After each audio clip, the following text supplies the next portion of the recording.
Fiona Mitchell had always been dependable, grounded, practical, kind.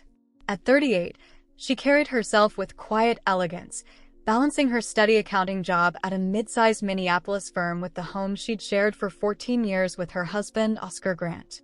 They had never had children. What started as a choice had grown into a quiet ache she carried with grace, while Oscar brushed it off with excuses about money, timing, or other responsibilities. Her true treasure was the house she'd inherited in Lakeview Heights, a modest but charming place with a wraparound porch and a yard she remembered playing in as a girl. She rented it out, managing the income carefully, saving some and giving the rest to Oscar, who insisted on handling their finances. She trusted him completely, until one Thursday afternoon. Fiona came home early, exhausted from hours hunched over spreadsheets. The house was silent, until she heard a voice from Oscar's study, low, intimate, unmistakably not meant for her. "Don't worry about the rent," he said. "You know I give you everything. Just be there for me whenever I want. Once my dumb wife gets the rent, I'll handle it." Her chest tightened. Dumb wife. The words cut like glass. Nausea rose, knees weak, breath catching. She pressed against the wall, frozen. That voice was his, yet it belonged to a stranger. She slipped out, autopilot guiding her to the car down the block.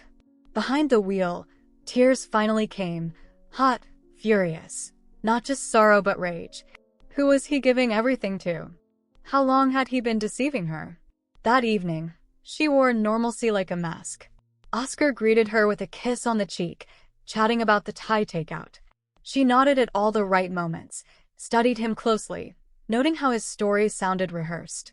"The rent will be in next week," she said casually. His eyes flickered, just for a second, before he forced a smile. "Perfect, love.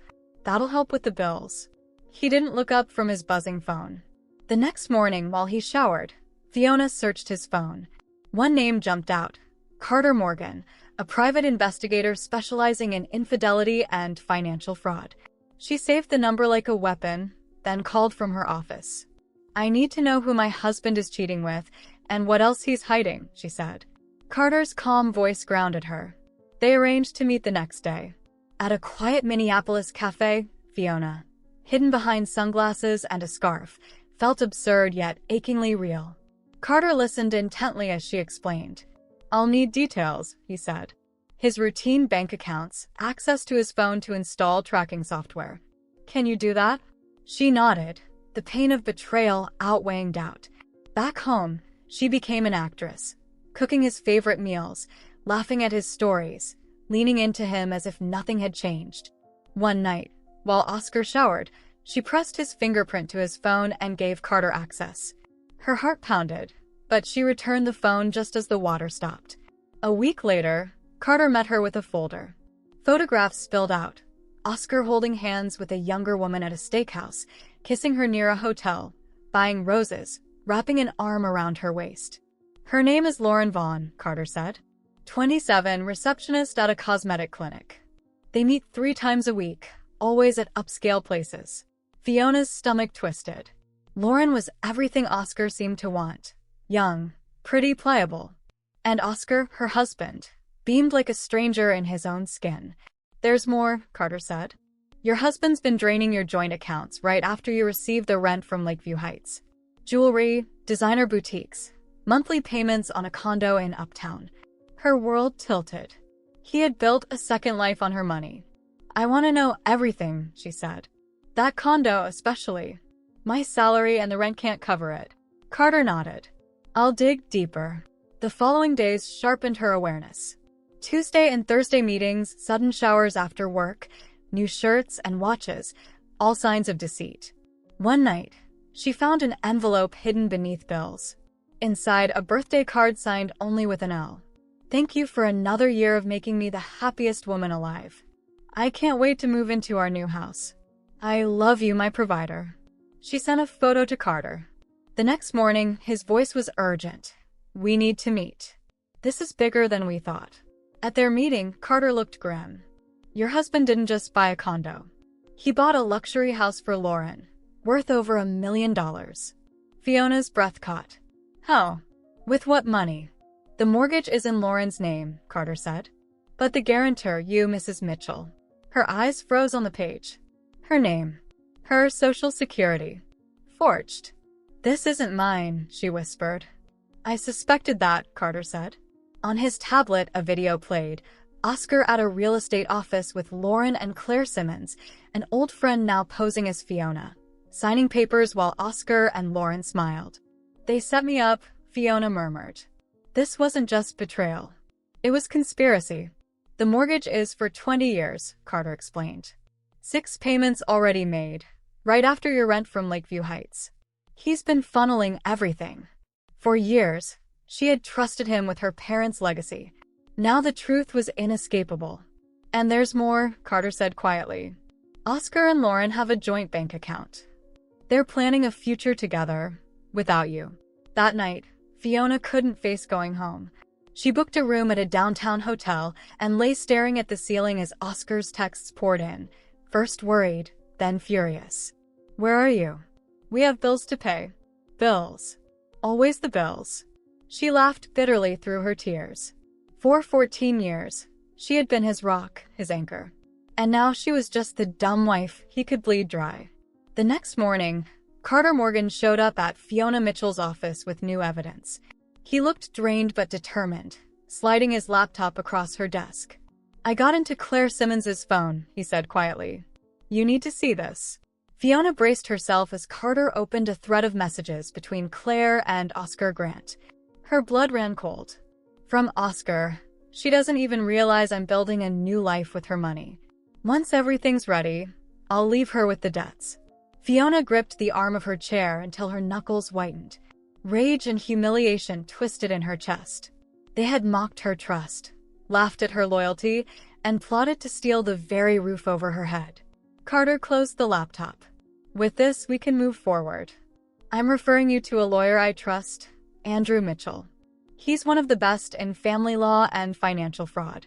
That afternoon, Fiona met Andrew in his downtown Minneapolis office. Shelves of legal texts lined the walls, and every paper on his desk was perfectly squared. He flipped through Carter's evidence folder without sugarcoating a thing. Mrs. Mitchell, this is straightforward, he said firmly. Document forgery. Financial fraud. Possibly aggravated fraud. Your husband and his accomplices committed serious crimes. You can press criminal charges against Oscar, Claire, and possibly Lauren if her involvement is proven. And you can file a civil suit to remove yourself from the fraudulent mortgage and recover restitution. Fiona sat quietly, letting it sink in. Then she straightened her shoulders. The sorrow that had nearly broken her was hardening into resolve. I want it all, she said steadily. Every dollar they stole, every lie they told, every moment they made me feel like a fool. I want them to pay. 3 days later, Fiona returned home. Oscar was pacing the living room like a caged animal. The moment he saw her, his face twisted with a mix of anger and relief. Where the hell have you been? He barked. I almost called the police. He moved to hug her, but she stepped back, her expression carved from stone. We need to talk, Oscar, she said coldly. They sat across from each other at the dining table, the same table where they had once shared late-night takeout and whispered about the future. Now, every memory of laughter felt like a cruel joke. Who is Lauren Vaughn? Fiona asked directly. The color drained from Oscar's face. I don't know what you mean, he stammered, but his voice cracked. Without a word, Fiona opened a folder and laid out the photographs. Oscar and Lauren holding hands at Murray's Steakhouse, kissing in a motel parking lot near Nicollet Mall, laughing over wine like lovers in a dream. You don't know what I mean? Fiona's voice cut sharp as a whip. She slid over the bank statements Carter had traced. And this? The accounts, the withdrawals, the jewelry, the condo. Oscar's face burned crimson. He wavered between denial and excuses. It's not what it looks like. She's just a friend. She needed help. And the house. Fiona's voice was steel. The luxury home in Lakeview Heights you bought for her using my name as guarantor? Explain that too. For the first time, genuine shock crossed his face. He hadn't expected her to know. How did you? He began, then froze, realizing the trap. His tone hardened. You spied on me? Hired someone to follow me? That's an invasion of privacy. Fiona laughed bitterly, a hollow sound. Privacy? You want to talk about privacy? After forging my signature, dragging Claire into a real estate office to impersonate me, she pulled out her tablet and pressed play.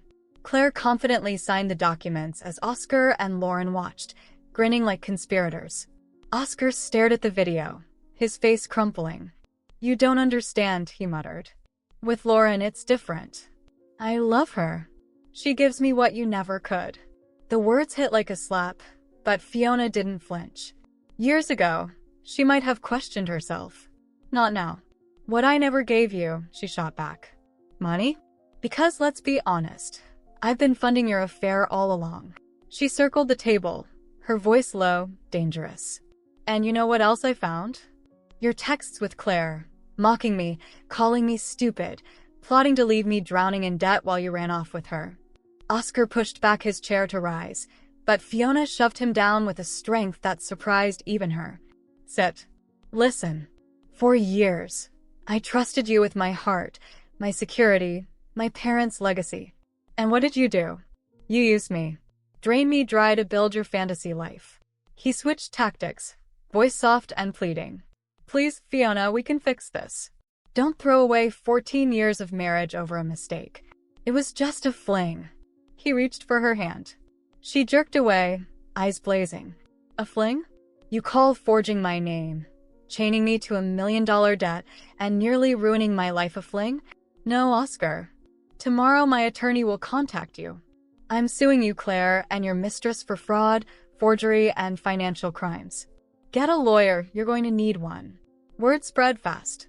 Claire broke first, cornering Fiona outside the courthouse weeks later, eyes swollen from crying. Please drop the charges, she begged. It was his idea. He pressured me. He promised to help if I just went along.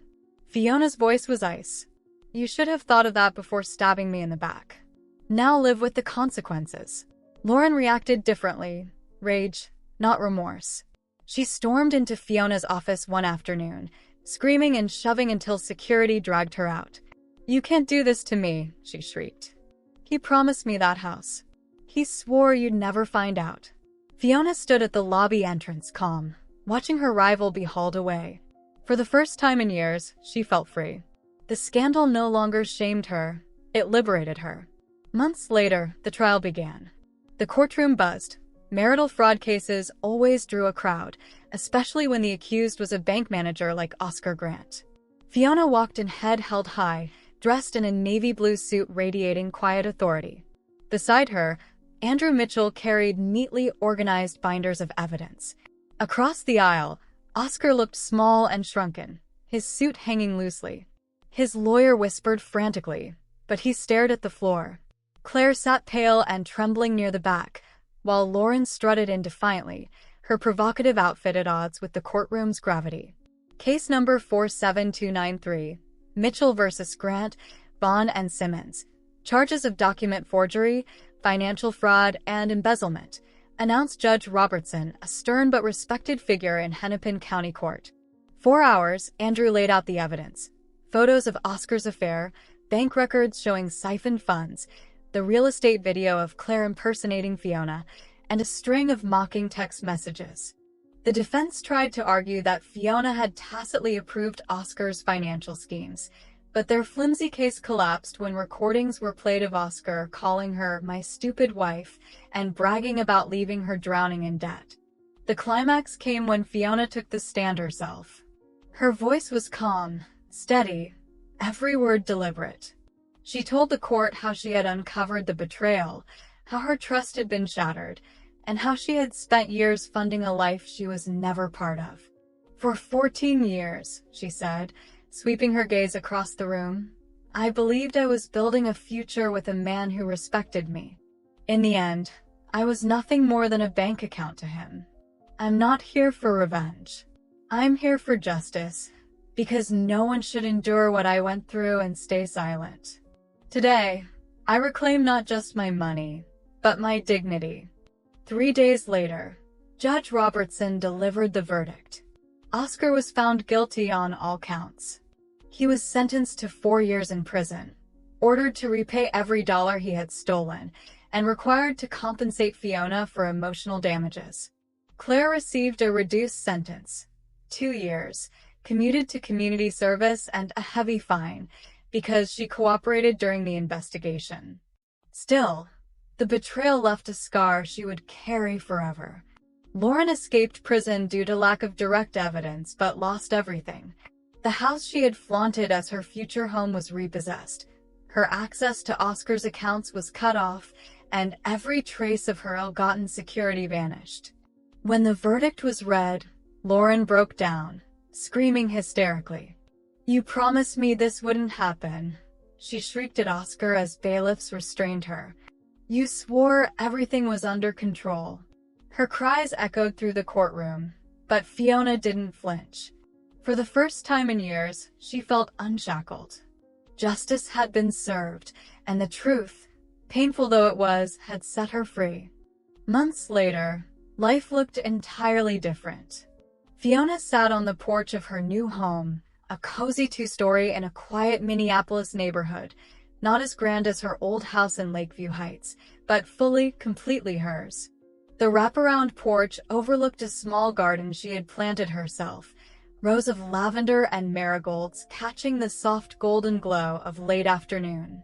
She had sold the rental property, invested wisely, and relocated to a city where no one knew her story. The financial restitution from the court had helped, but the real gift wasn't money, it was peace of mind. Her phone buzzed. She glanced at the screen and smiled. Carter Morgan, the private investigator who had once been a stranger and now a trusted friend, was calling. "I just wanted to check in. How are you doing?" Carter asked warmly, his voice steady and reassuring. Fiona leaned back in her rocking chair, letting the sun wash over her. "I'm good, Carter. Really good," she said, and this time she meant it. The pain hadn't disappeared entirely. Deep wounds always left their marks, but it had transformed into something stronger, quiet, unshakable strength. She had learned to trust again, starting with herself. In her new role as a financial consultant, Fiona devoted herself to helping women protect their money, especially those stepping away from controlling or abusive relationships. She led workshops in sunlit community rooms and local libraries, guiding women through budgeting, investments, and safeguarding their assets. "Knowledge is power," she would tell them, her voice firm but gentle. "Never hand over your financial independence to anyone, not even for love." Sometimes, when she shared fragments of her story, she noticed the flicker of recognition in her clients' eyes, the quiet fear that they, too, could be deceived. Fiona met those glances with compassion. "I'm not here to scare you," she said softly. "I'm here to show you that even in the darkest moments, when betrayal takes everything, there is always a path back to the light. That path begins when you decide your story won't be written by the one who betrayed you. It will be written by you." That night, after answering the last of her clients' emails and shutting down her laptop, Fiona poured herself a glass of wine she had been saving for a special occasion. It was the 1-year anniversary of the phone call that had changed her life, the call that had set her on the path from betrayal to justice, from despair to empowerment.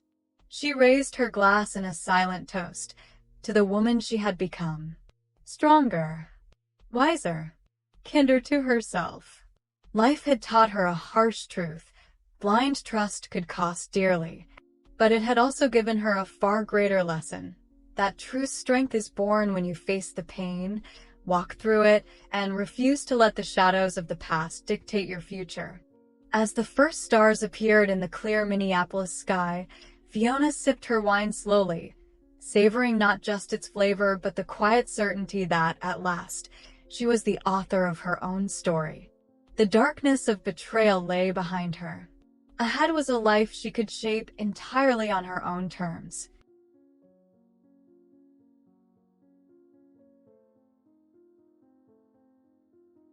You just heard this one from Stories by Sue. If it resonated, don't forget to like and subscribe. What are your thoughts? Share them in the comments. I'd love to hear. Thanks for watching.